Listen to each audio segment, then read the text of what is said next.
Graça e paz, irmãos. Hoje é o nosso 13º áudio da leitura do livro Tornando-se uma Igreja Acolhedora, Como Criar um Ministério de Acolhimento, de Tom S. Rainer. O fator da primeira impressão. Os recepcionistas e os centros de recepção e boas-vindas transmitem uma mensagem clara aos visitantes. Essas pessoas e esses recursos proferem um claro "estamos esperando por você".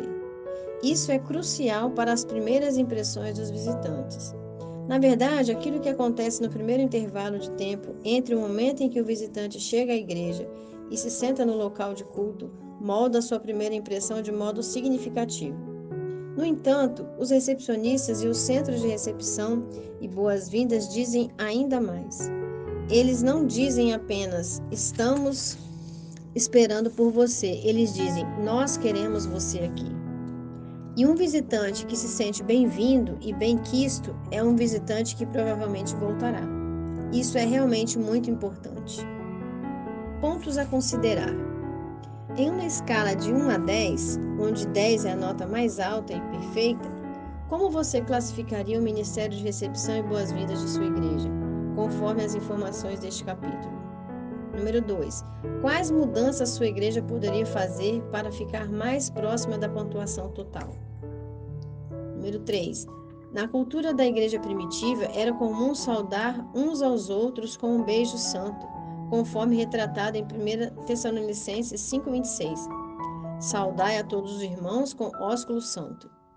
Embora nem todas as culturas incluam o beijo físico na saudação, porque você acha que a Bíblia nos exorta a cumprimentar as pessoas na igreja? Número 4. Imagine que você é um visitante de primeira viagem em sua igreja. A sinalização indica claramente onde estão as entradas e os recepcionistas. Número 5. Revise e discuta a importância do recepcionista no local de culto. Agora o capítulo 6. O caminho para se tornar uma igreja acolhedora. Permita-me fazer uma pergunta retórica. Você retornaria a um lugar onde não se sentiu bem-vindo? Não sei por que alguns líderes e membros de igrejas acreditam que os visitantes virão e permanecerão mesmo com pouco ou nenhum esforço por parte deles. A realidade é a seguinte: aquilo que acontece nos primeiros 10 minutos após a chegada de um visitante de primeira viagem em sua igreja determinará, em grande parte, se ele retornará. Será que isso é realmente importante assim? Pode apostar que sim. Vejamos os porquês. Compreendendo a importância de tornar-se uma igreja acolhedora. Este é o primeiro passo. Você precisa entender e acreditar na importância de se tornar uma igreja acolhedora. Se não acreditar nisso, você não enfatizará esse desafio. Você não irá liderar. Você não irá trabalhar para que isso aconteça.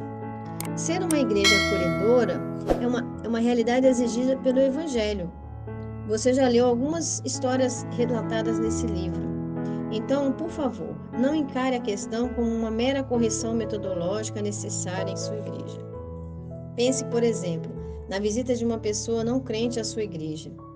Quando as pessoas não crentes se sentem bem-vindas, elas retornam. Quando retornam, elas têm mais oportunidade de ouvir a pregação do Evangelho e desenvolver relacionamentos com os crentes da igreja. E, muitas vezes, esses relacionamentos são usados por Deus para levar as pessoas ao seu Filho, Jesus Cristo.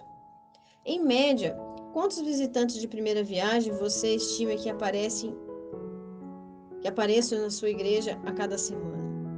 Suponhamos que o número seja 4, incluindo todos os adultos e crianças. Isso é o equivalente a uma única família. Agora faça as contas.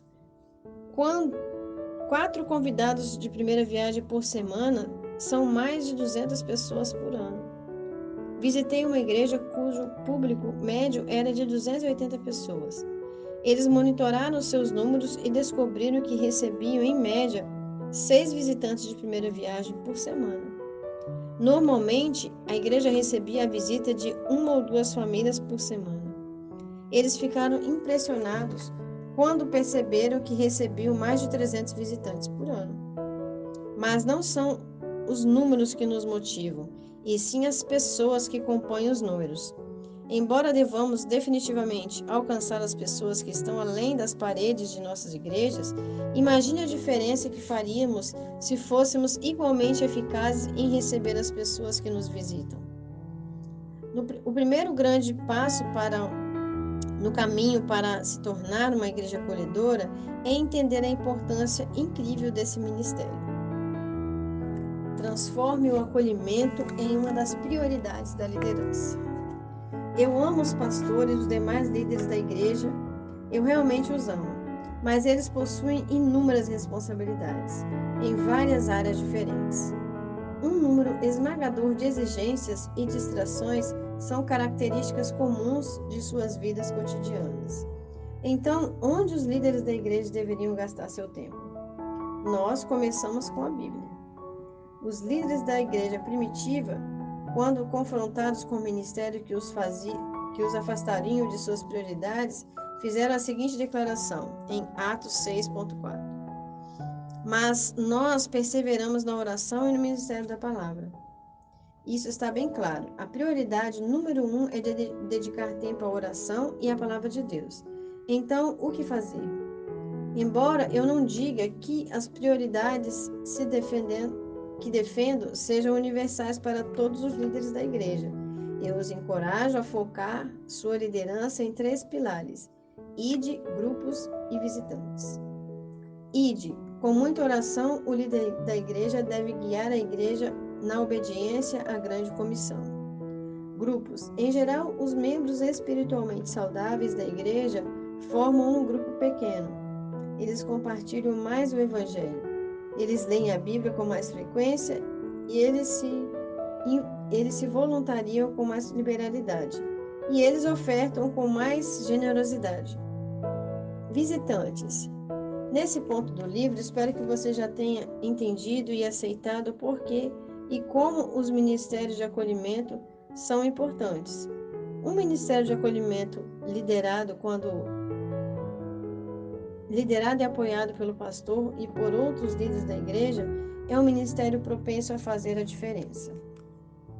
Reúna uma equipe apaixonada de servos.